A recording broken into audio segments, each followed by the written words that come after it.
para saudara, para mahasiswa yang saya cintai dan saya banggakan, kita lanjutkan perkuliahan yang ketiga berarti ya dari saya.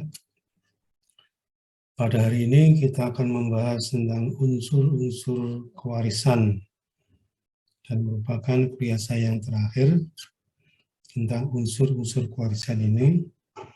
Untuk berikutnya akan diisi oleh dosen yang lainnya, Bu Hania. Unsur-unsur kewarisan pernah saya sampaikan ketika kita mendefinisikan tentang kewarisan Islam. Kita lihat kembali tentang definisi kewarisan Islam. Kewarisan adalah hukum yang mengatur tentang pemindahan hak, pemilikan harta, peninggalan pewaris. Garis bawahi, harta peninggalan pewaris. Ya. Menentukan siapa-siapa yang berhak menjadi ahli waris dan berapa bagiannya masing-masing. Nah, dari definisi tersebut kita dapat mengambil kesimpulan bahwa ada 3 unsur kewarisan. Yang dimaksud unsur di sini adalah hal-hal yang harus ada dalam sistem kewarisan Islam. Hal-hal yang harus ada untuk terjadinya kewarisan. Apabila salah satu tidak ada, maka tidak terjadi kewarisan. Yang pertama harus ada pewaris, ya. Harus ada pewaris. Dibolak-balik nggak apa-apa ya, asal memenuhi unsurnya. Pertama ada pewaris. Siapa itu pewaris? Lebih lanjut akan kita bahas pada slide berikutnya. Yang kedua, ahli waris dan bagiannya. Ahli waris dan bagiannya. Siapa itu ahli waris dan berapa bagian masing-masing akan dibahas pada bahasan-bahasan berikutnya. Yang ketiga, harta warisan. Apa pewaris, ahli waris, dan harta warisan. Mari kita lihat slide selanjutnya. Siapa yang dimaksud dengan pewaris? Ya. Pewaris. Rujukan utama kita adalah kompilasi hukum Islam. Khususnya pasal 171B. Sana disebutkan yang dimaksud pewaris, ya, yaitu orang yang pada saat meninggalnya atau yang dinyatakan meninggal berdasarkan putusan pengadilan agama beragama Islam, meninggalkan ahli waris dan harta warisan. Disebut dengan pewaris. Ya. Sehingga kalau ada unsur, disebut juga rukun, rukun warisan ada 3 tadi itu, pewaris, ahli waris, dan harta warisan. Maka pewaris ini harus memenuhi syarat-syaratnya. Untuk disebut pewaris harus memenuhi syarat-syaratnya. Syarat yang pertama, telah meninggal dunia atau dinyatakan meninggal dunia. Yang pertama ini kemarin sudah kita bahas, ya. Kalau yang dimaksud meninggal dunia, ini berarti meninggal dunia secara biologis, secara medis, yang sudah saya terangkan kemarin. Sedangkan kalau dinyatakan meninggal dunia, berarti meninggal secara yuridis, harus berdasarkan putusan pengadilan agama.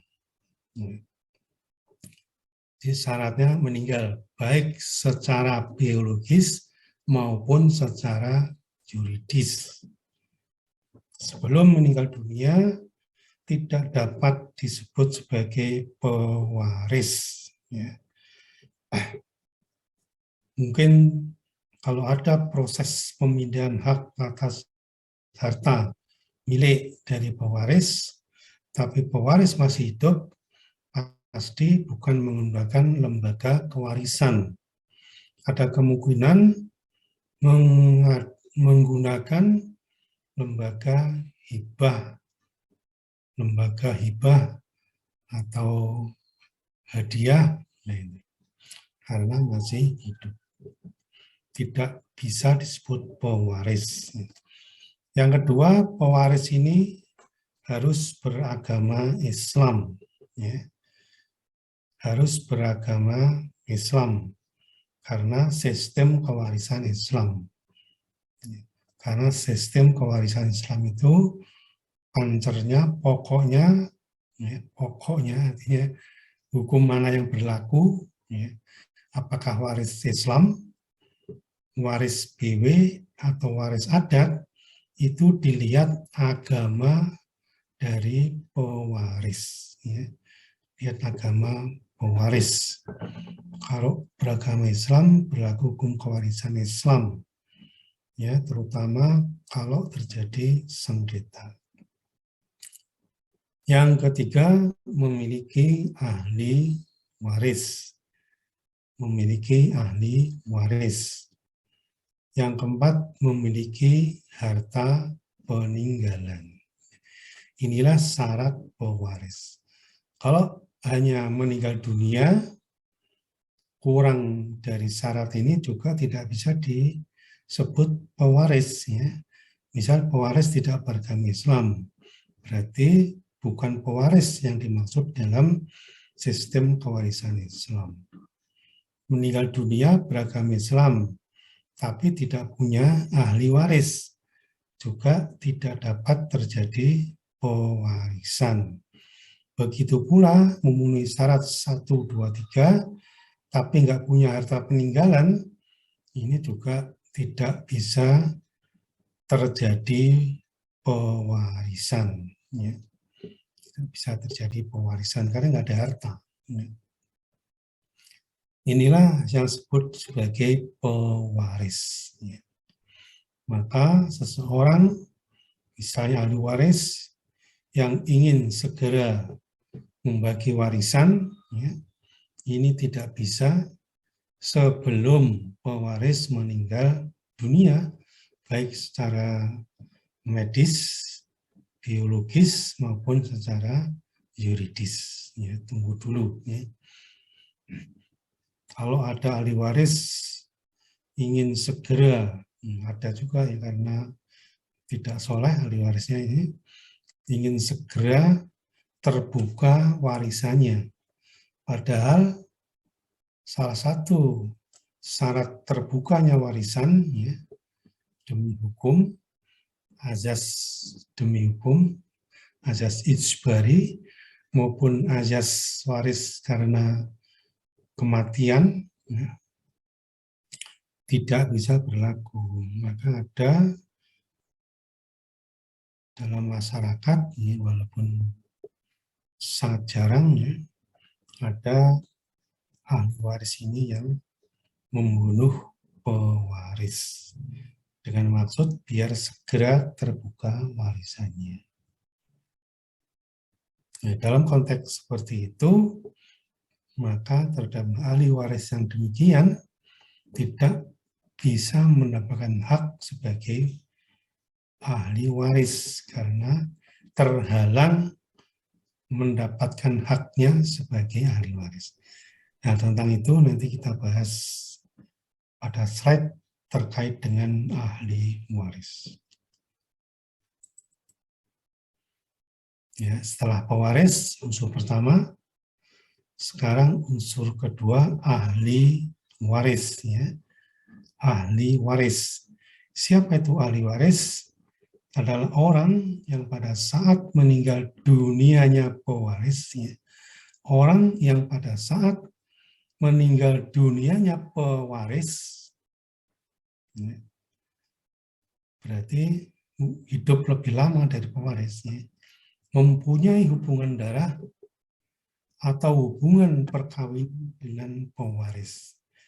Ini terkait dengan azas kemarin, ya, azas hubungan darah atau hubungan perkawinan. Jadi ahli waris itu adalah orang yang pada saat meninggal dunianya pewaris mempunyai hubungan darah atau hubungan perkawinan dengan pewaris, beragama Islam, dan tidak terhalang oleh hukum menjadi ahli waris. Dari definisi ini dapat disimpulkan ada 3 syarat seorang dinyatakan sebagai ahli waris. Yang pertama, memiliki hubungan darah, hubungan nasab, atau hubungan perkawinan.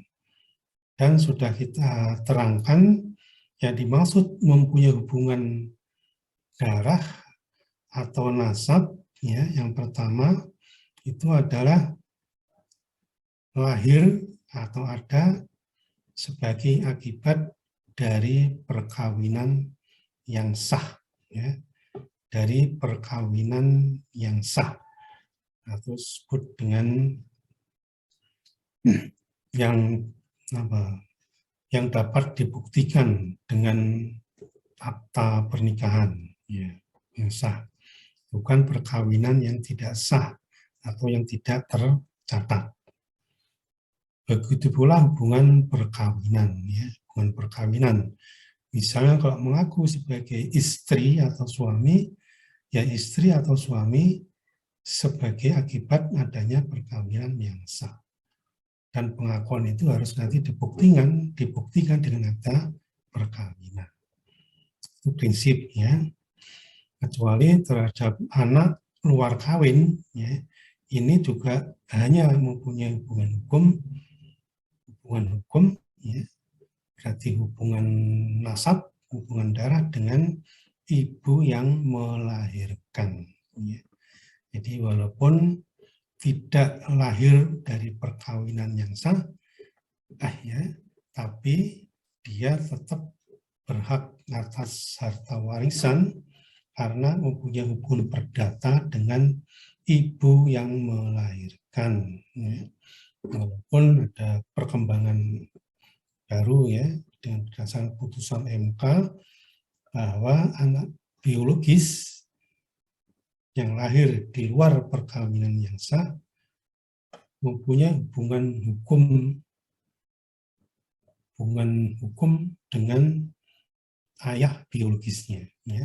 Dan saya katakan ini masih debatable, ya, yang maksud dengan hubungan hukum dengan ayah biologisnya, apakah setara sama dengan anak yang sah, yang lahir dalam perkawinan yang sah, ya. Karena kurang tegas, ya, di dalam keputusan MK itu. Ini yang pertama, syarat pertama, mempunyai hubungan darah atau hubungan perkawinan.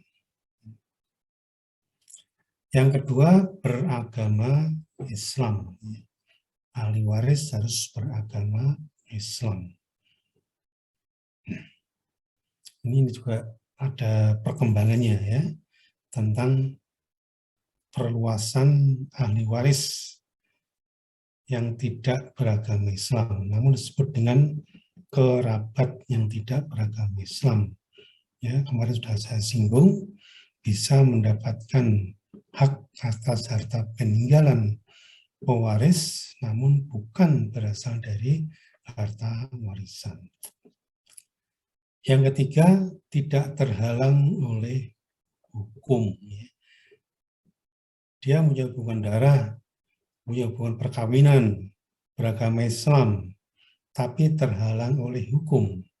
Apa yang dimaksud terhalang oleh hukum ini, ya, biar tidak mengulang-ulang, ya, nanti ada slide di bawahnya.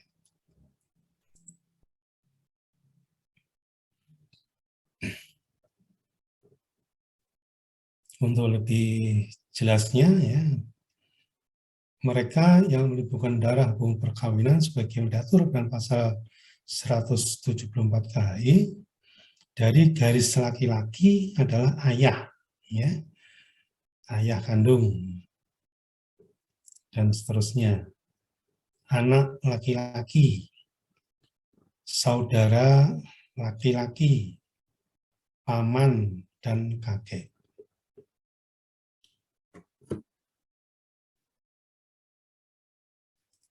Ini garis laki-laki. Kalau garis perempuan ada ibu, anak perempuan, misalnya, saudara perempuan, bibi, dan nenek. Namun tidak semua ahli waris yang ada ini, ya, tidak semua ahli waris yang ada ini jika hadir dalam peristiwa pewarisan ini mendapatkan hak atas harta warisan. Ya, sudah tersinggung karena ada prinsip hijab dan mahjub, akan dibahas lain kesempatan. Ya. Jadi sekali lagi, tidak semua ahli waris itu berhak atas harta warisan. Karena ada azas atau ketentuan-ketentuan lain, ya. Nanti ada istilah lainnya, ya. Ada halangan perkawinan, ada hijab mahjub, ya, ada istilah-istilah itu yang nanti dibahas kemudian. Nah, yang kedua hubungan perkawinan. Siapa itu? Janda atau dudanya. Janda atau dudanya. Nah, janda ini ya, karena terkait dengan hukum perkawinan Islam diperbolehkan mempunyai istri lebih dari seorang. Maka semua janda dari perkawinan yang sah dengan pewaris itu mempunyai hak atas harta warisan, ya, harta warisan. Ya. Nanti ada teknis cara menghitungnya, karena bisa jadi antara perkawinan pertama dengan yang pertama, dengan yang kedua, dengan yang ketiga, atau dengan keempat misalnya, itu harta peninggalannya berbeda-beda. Gitu.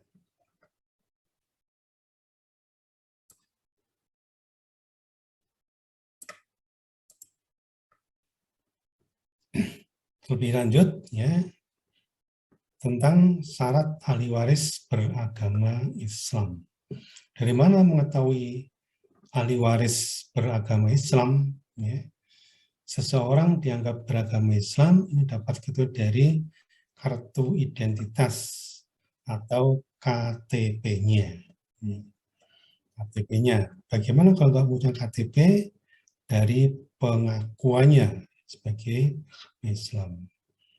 Namun biasanya ini pengakuannya akan dikuatkan dengan bukti tertulis lainnya atau alat-alat bukti yang lainnya.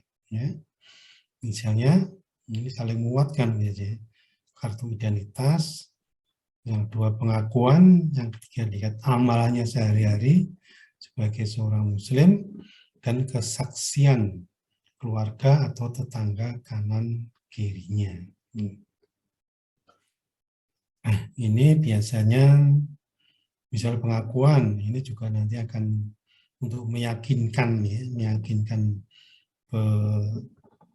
pejabat administrasi negara misalnya, juga ada saksinya. Biasanya juga diminta mencari KTP atau untuk singkatnya surat keterangan kependudukan kalau KTP-nya belum jadi. Biasanya seperti itu. Terhadap anak yang belum dewasa atau yang bayi baru lahir, ya, itu dilihat agama ayahnya atau agama lingkungan sekitarnya di mana anak ini dibesarkan. Ya. Nah, karena untuk anak, ya, untuk anak ini belum bisa menentukan agamanya. Ya. Tapi anak yang lahir, ya, hidup, itu mempunyai hak, ya, atas harta warisan. Bukan berarti haknya baru muncul, ya, setelah dia mempunyai alat-alat bukti sebagai orang yang beragama Islam. Ya, tidak. Hak itu otomatis muncul, ya, sudah saya terangkan, ketika pewaris meninggal dunia terhadap anak yang ada, termasuk anak yang baru lahir hidup, ya, hidup. Kalau mati ya tentu nggak dapat, ya. Toh tentu juga belum punya keturunan. Ya, tentang anak belum dewasa, ya, sekarang kedewasaan itu berapa? Ya. Kalau undang-undang perkawinan itu 19, ya, syarat untuk nikah. Kalau undang-undang tentang perlindungan anak itu 18 ke atas, itu baru disebut dewasa. Ya. KUA Perdata malah 21. Ya. Pedomannya sekarang undang-undang perlindungan anak. Jadi kalau sudah dianggap dewasa itu 18 tahun. Berarti di bawah 18 tahun itu masih anak.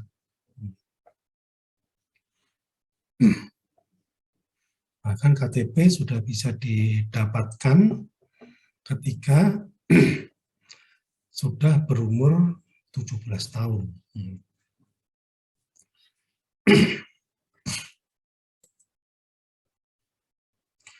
Masih tentang ahli waris. Syarat ketika ahli waris tidak terhalang oleh hukum. Ya. Tadi sudah saya singgung, ya. Walaupun memenuhi syarat lain, syarat-syarat sebagai ahli waris, tapi bisa kehilangan kedudukan atau hak sebagai ahli waris, ya, apabila terhalang oleh hukum. Menurut pasal 173 KHI, seorang ahli waris terhalang oleh hukum apabila dipersalahkan telah membunuh atau mencoba membunuh atau menganiaya berat pada pewaris. Ya. Tadi sedikit saya singgung, ini ahli waris yang tidak sholat, ya, tidak sabar, menunggu, berusaha membunuh pewaris atau mencoba membunuh, ya, ingin membunuh sungguhnya, tapi tidak berhasil karena sebab-sebab tertentu, atau menganiaya pewaris. Menganiaya, kalau menganiaya tidak ada maksud membunuh, ya, tapi bisa juga penganiayaan mengakibatkan terbunuhnya orang, itu juga ada pasal sendiri, ya. Tentu ini kalau sudah dinyatakan oleh pengadilan, ya, telah membunuh, mencoba membunuh, dan menganiaya berat, ini harus berdasarkan putusan pengadilan, ini termasuk perkara pidana, ya, di pengadilan negeri yang sudah inkrah, yang sudah mempunyai kekuatan hukum. Karena kalau belum mempunyai kekuatan tetap, berlakulah azas praduga tak bersalah. Yang kedua, dipersalahkan karena telah memfitnah atau mengajukan pengaduan bahwa pewaris telah melakukan suatu kejahatan yang diancam dengan hukuman 5 tahun penjara atau hukuman yang lebih berat. Ya. Jadi memfitnah, ya, memfitnah itu berarti menyebarkan berita hoax, berita bohong, bahkan sudah pernah membuat pengaduan pada instansi yang berwenang bahwa pewaris itu telah melakukan kejahatan. Ya. Kejahatan apa? Batasannya ada kejahatan dengan ancaman hukuman 5 tahun penjara atau lebih. Nah, ini kejahatan apa saja yang termasuk diancam dengan hukuman penjara 5 atau lebih ini dapat dilihat, ya, dapat dilihat di KUHP, ya, di KUHP. Terus terang saya juga nggak hafal, ya, termasuk ini yang membunuh, itu menganiaya berat, yaitu memfitnah aja ini sudah kena. Ya. Disebut memfitnah apabila tidak terbukti, ya, tidak terbukti pengaduannya itu berarti memfitnah. Nah, berarti ahli waris yang demikian ini walaupun memenuhi syarat ahli waris, tapi terhalang karena hukum, ya, sehingga kehilangan hak sebagai ahli waris dan tidak dapat digantikan oleh keturunannya, ya, karena orang tua saja sudah nggak berhak, apalagi keturunan. Jadi, ya, untuk mengklasifikasi ahli waris, ya, tadi sudah saya singgung. Jadi setelah menentukan pewaris, ya, memenuhi unsur-unsur dan syarat-syarat pewaris, kemudian menentukan siapakah ahli waris yang berhak. Untuk menentukan siapa ahli waris yang berhak, ya, ada empat kategori atau klasifikasi. Ya.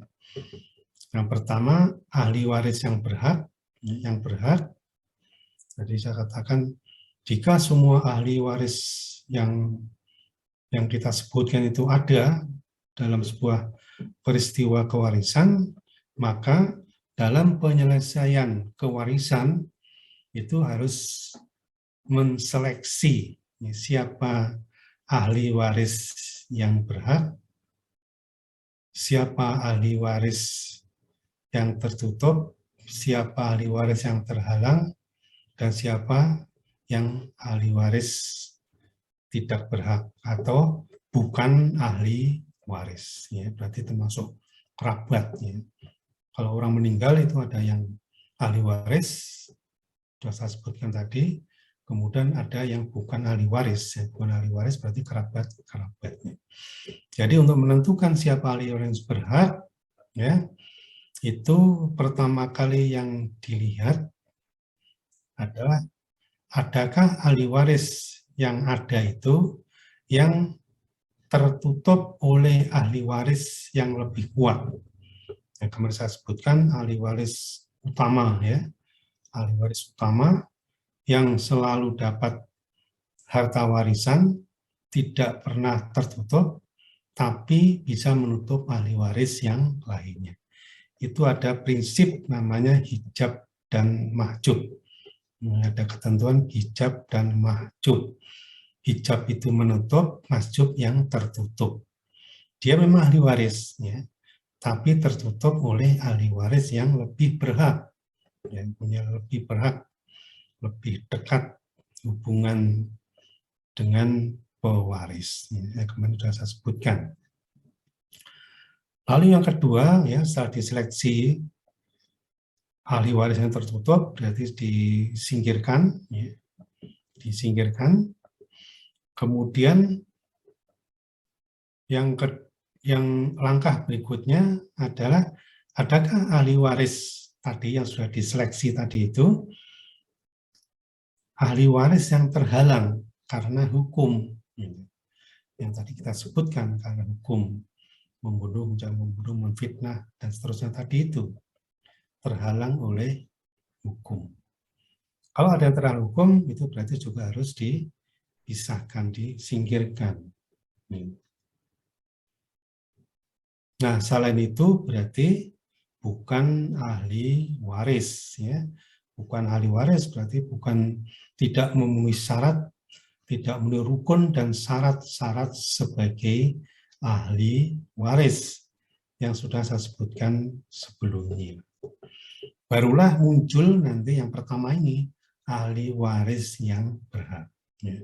Jadi ada ahli waris yang berhak, ahli waris yang tertutup, ahli waris yang terhalang, dan bukan ahli waris. Nah, nanti berikutnya dalam proses penyelesaian pewarisan, maka ahli waris yang berhak ini disendirikan, didaftar, ya, baru menunggu berapa bagian masing-masing ahli waris. Ya. Nah, sebelum menentukan berapa bagian masing ahli waris, nanti kita menentukan harta warisan. Sebelum sampai kepada harta warisan, ya, ada kewajiban ahli waris. Jadi selain ahli waris itu punya hak, ya, namun juga dibarengi punya kewajiban. Ya. Maka ahli waris sebelum menerima haknya wajib melaksanakan kewajibannya. Namanya wajib, ya. Harus, namanya wajib atau harus. Dalam hukum Islam namanya 5 nilai hukum Islam, ya. Ada wajib, ya. Ada wajib, sunnah, haram, makruh, ya, dan boleh.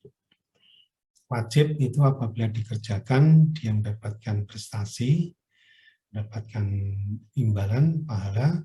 Kalau ditinggalkan berdosa. Apa kewajiban ahli waris? Yang pertama, mengurus dan menyelesaikan sampai pemakaman jenazah selesai. Ini ahli waris. Berapapun jumlahnya.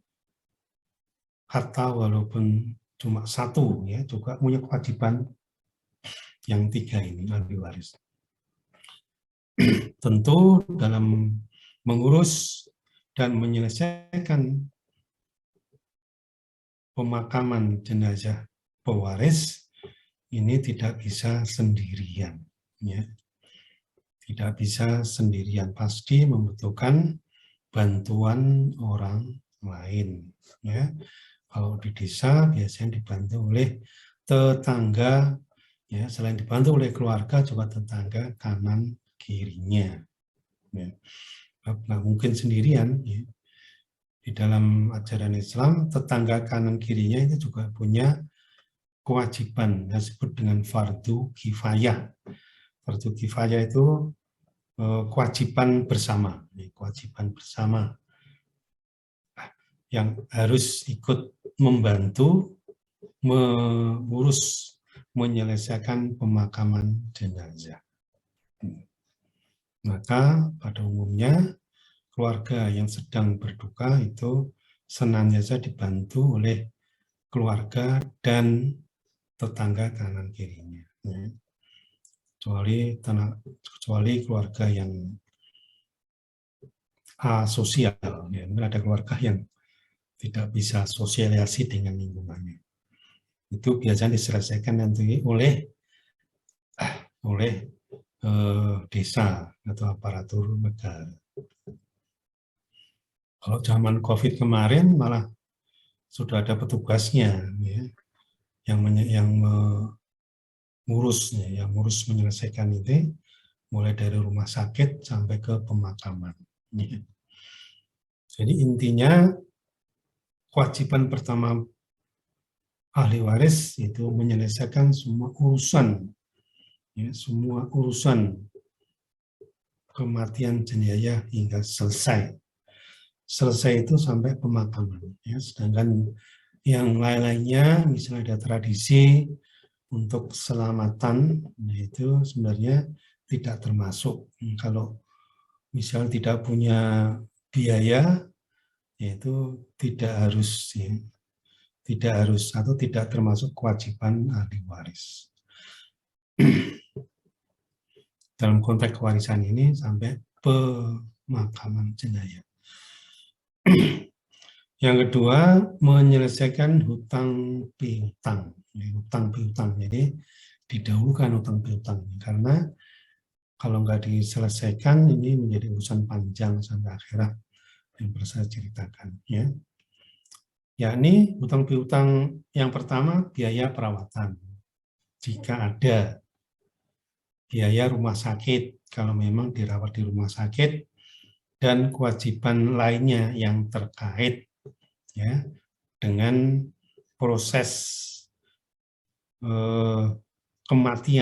proses kematian dari pewaris, mulai dari perawatan, ya baik di rumah, ya, karena di rumah pun kalau tidak ada dana untuk menyelesaikan, ya kadang utang pada pihak ketiga, ya.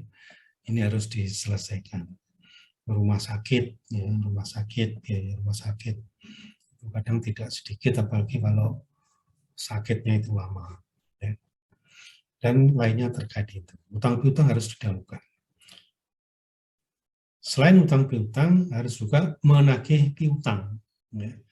Ada kalanya seorang pewaris itu juga selain punya hutang, juga punya piutang pada pihak ketiga, berupa hak-hak, ya, punya hak-hak pewaris kepada pihak ketiga.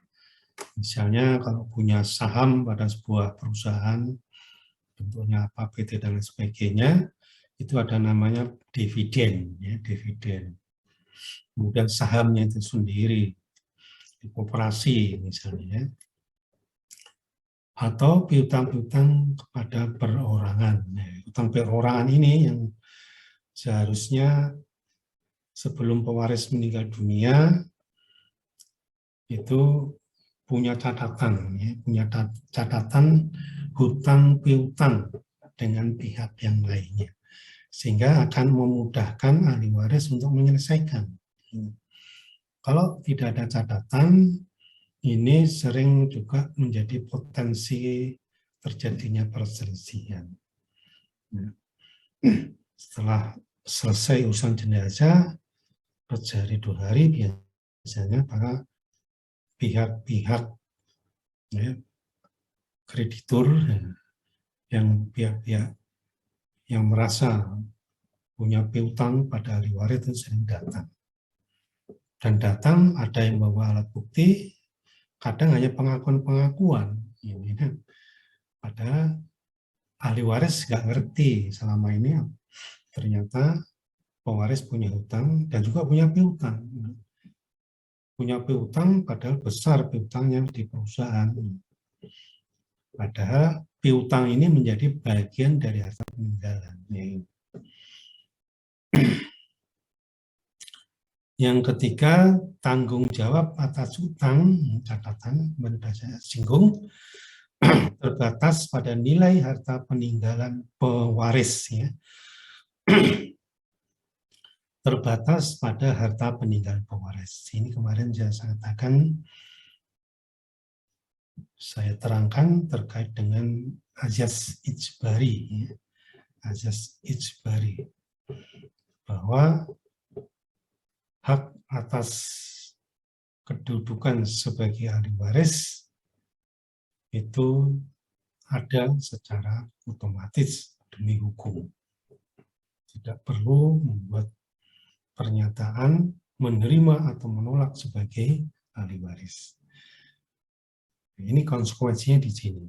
Tidak perlu menolak. Kenapa?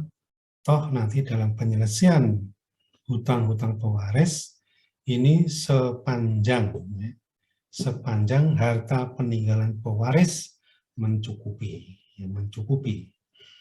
Kalau tidak mencukupi, ya sudah, berarti pailit pewarisnya. Nanti harta yang ada itulah yang akan dibagi, ya, sesuai dengan proporsi para krediturnya. Kalau sampai habis harta peninggalannya, ya sudah, berarti ahli waris setelah melakukan kewajibannya, hartanya tidak ada, berarti tidak memenuhi sebagai kewarisan. Ya. Karena nggak punya harta, syaratnya harus punya harta. Pewaris itu syaratnya, ya, meninggal dunia, punya ahli waris, punya harta waris. Kalau harta waris nggak ada, ya sudah, selesai. Ya. Setelah hutang-hutang termasuk piutang diselesaikan, baru yang berikutnya menunaikan wasiat, ya, menunaikan wasiat maksimal sepertiga dari harta peninggalan pewaris, ya ini tolong digarisbawahi, dari harta peninggalan pewaris nanti dibahas lagi di harta ya. Setelah dikurangi yang pertama ini, yang kedua ini, baru sepertiganya. Dan sepertiga ini untuk seluruh ya, penerima wasiat, termasuk penerima wasiat wajibah. Ya. Wasiat wajibah yang sudah saya singgungkan pada saat bahas tentang azas wasiat wajibah. Maksimal sepertiga. Yang keempat, membagi harta warisan di antara ahli waris yang berhak. Ya, di antara ahli waris yang berhak. Ini yang perlu digarisbawahi. Ahli waris yang berhak. Siapa ahli yang berhak? Ya, itu sudah saya terangkan ya pada slide sebelumnya. Baik, yang terakhir, unsur terakhir adalah harta waris. Ya. Unsur terakhir atau ketiga dari pewaris itu punya harta waris. Apa yang dimaksud harta waris pewaris itu adalah harta pribadi ditambah bagian dari harta bersama, yakni setengah dari harta bersama, setelah digunakan untuk keperluan pewaris selama sakit sampai meninggalnya, tadi sudah disinggung, biaya pengurusan jenazah, pembayaran hutang, dan pemberian untuk kerabatnya, maksudnya wasiat, atau mungkin kalau ada hibah, ya, kalau ada hibah yang belum tertunaikan diambilkan dulu. Kemudian apa? Wasiat, ya, wasiat hibah belum tertunaikan atau hutang-hutang, baik hutang pada Tuhannya maupun hutang sesama manusia. Jadi, ya, harta waris itu berasal dari harta pribadi. Apa yang maksud harta pribadi? Nah, ini semua ada kaitannya ya. Ada kaitannya dengan harta dalam perkawinan. Harta dalam perkawinan itu ada harta pribadi. Harta pribadi itu berasal dari harta bawaan. Yakni harta yang diperoleh sebelum pewaris nikah, kawin. Dan harta perolehan, ya, harta perolehan, harta yang diperoleh, ya, harta yang diperoleh selama perkawinan, namun dimiliki pribadi, ya, dimiliki pribadi, apakah suami atau istri, bisa jadi itu berasal dari warisan. Bisa jadi dari hibah, warisan hibah, atau dari hadiah, ya, dan alas hak kepemilikan yang lainnya. Itu harta pribadi. Lalu harta bersama atau setengah dari harta bersama. Harta yang diperoleh suami atau istri, ya, suami dan atau istri selama perkawinan berlangsung dan tidak dipermasalahkan siapakah yang paling banyak memberikan kontribusi pengumpulan harta bersama itu.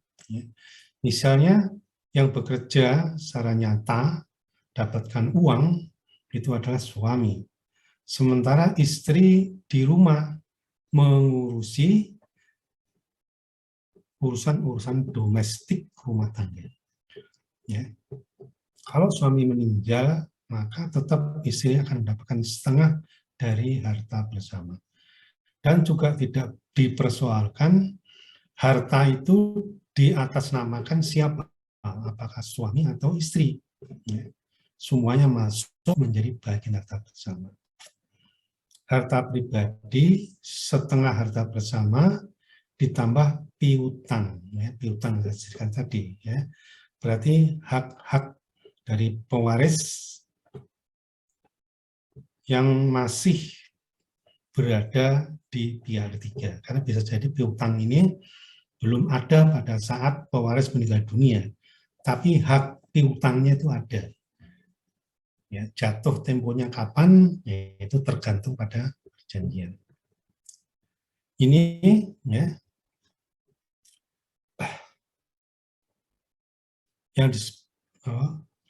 yang berasal, ya, yang berasal atau dari keseluruhan ini merupakan harta peninggalan pewaris. Untuk menjadi harta waris, ya, ini harus dikurangi seluruh keperluan pewaris, ya, tadi sudah sebutkan, biaya jenazah, pembayaran hutang, pembayar wasiat. Setelah dikurangi ini, atau dengan bahasa lain, harta peninggal yang sudah dimurnikan menjadilah harta waris. Sekali lagi, harta peninggal pewaris yang sudah dimurnikan, ya, dengan proses pengurangan tadi itu, barulah menjadi harta waris yang merupakan hak seluruh ahli waris. Masih ada catatan, ya, di sini terkait dengan hukum perkawinan, khususnya terkait dengan perjanjian perkawinan. Ya, perjanjian perkawinan. Ya. Nah, terkait dengan perjanjian perkawinan, ya, karena perjanjian perkawinan itu tidak wajib, ya, hukumnya tidak wajib ada di dalam perkawinan. Boleh membuat atau tidak membuat. Perjanjian perkawinan, ya, ini sedikit mengulang, ya, sudah pernah saya kira, bisa dibuat sebelum, pada saat, atau setelah perkawinan berlangsung. Ya. Maka ketentuan terkait dengan harta waris ini adalah jika pewaris atau perkawinan pewaris dengan istrinya itu tidak ada perjanjian perkawinan, ya. Tidak ada perjanjian perkawinan, maka berlakulah ini ketentuan KHI 175, ya, 175E. Namun apabila ada perjanjian perkawinan, maka penentuan harta peninggalan pewaris ini mengikuti isi dari perjanjian perkawinan. Ya. Sekali lagi, apabila pewaris dalam hubungan perkawinannya dengan suami atau istrinya ada perjanjian perkawinan, maka penyelesaian harta warisan disesuaikan dengan isi perjanjian perkawinan. Namun apabila tidak ada, maka berlakulah ketentuan pasal 175 huruf E ini. Itu catatannya, ya, yang ini nggak ada, saudara tambah ada catatan. Baik, saudara, sampai di sini mungkin ada yang kurang jelas, silakan bertanya.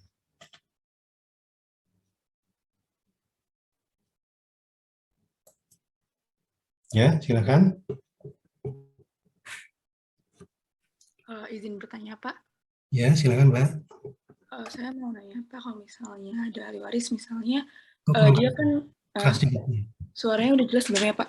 Oh ya, sudah. Kalau misalnya ada waris yang ngebunuh, itu kan dia kan nggak dapat bagiannya. Apakah dia akan membuka ahli waris lainnya? Makasih, Pak. Ya, tolong diulang, agak kemersek. Kalau misalnya ada ahli waris yang misalnya ngebunuh pewarisnya, ya, itu bakal ngebuka ahli waris yang lain nggak ya, Pak? Makasih, Pak. Oh ya, ya, bagus pertanyaannya, ya. Jadi syarat pewaris kan meninggalnya pewaris, ya. Dengan dibunuhnya itu berarti kan meninggal secara biologis atau medis, ya, itu berarti kewarisan terbuka, ya, kewarisan terbuka. Namun ahli waris yang sudah terbukti membunuh pewaris tadi itu kehilangan hak sebagai ahli waris. Dengan kata lain, termasuk ahli waris yang terhalang karena hukum. Demikian, Mbak. Terima kasih. Tanya ada yang lain? Bagus. Ya, masih ada? Pak. Ya, silakan. Berarti mungkin kalau keturunan dari ahli waris yang pembunuh itu tidak bisa jadi ahli waris pengganti ya, Pak? Oh, nggak bisa. Ya, karena dia kan tidak meninggal lebih dahulu dari pewaris kan. Karena dia membunuh, berarti kan masih hidup dia, membunuh masih. Syarat dari ahli waris pengganti adalah ahli waris itu harus meninggal terlebih dahulu dari pewaris, baru dapat digantikan oleh anaknya. Dia kan masih hidup ya. Dia ahli waris sungguhnya, cuma terhalang karena hukum. Ya, demikian dapat dimengerti. Baik, dapat dimengerti, Pak. Terima kasih. Ya, ada yang lain.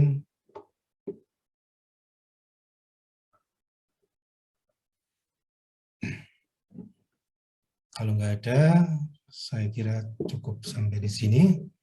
Tolong sekali lagi untuk on cam.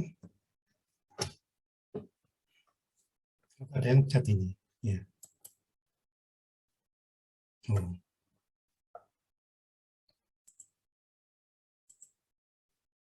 On cam.